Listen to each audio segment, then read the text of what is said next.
So let's go over the prerequisite facts together before we get started.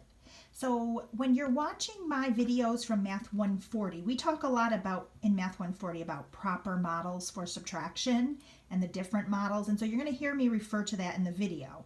So I want you to have a handle on that before you watch my Math 140 videos on integers, and also have a handle on it before we start some of our work with the algebra tiles or the positive and negative pieces. So anyway, when you're working with a subtraction, some vocab that I'm going to use is the answer to a subtraction problem is the difference. You probably know that. You're probably less familiar with the term minuend and subtrahend.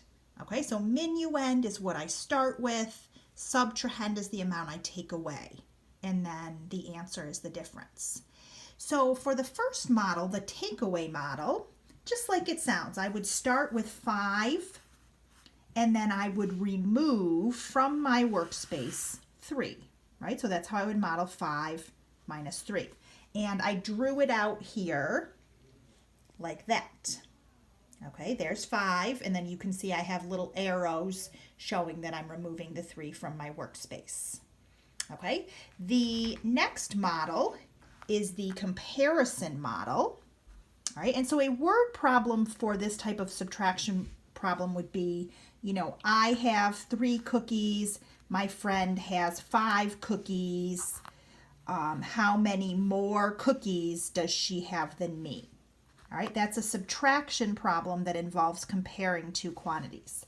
So for the comparison quantity, what I do is I lay out pieces for both the minuend and the subtrahend, and then I match them up and I look for what's different. Okay, so the way that I show it in the drawing is like that. I have to make it clear that I'm matching them up.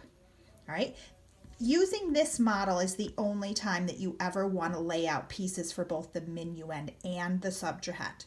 All right, because what is incorrect, and I say it right here, never model subtraction by laying out both the minuend and the subtrahend and then taking the subtrahend away from both, right? Never model 5 minus 3 like that, because really this looks like 8 minus 5. Okay, so if you are laying out chips for both the minuend and the subtrahend, you better be using the comparison model.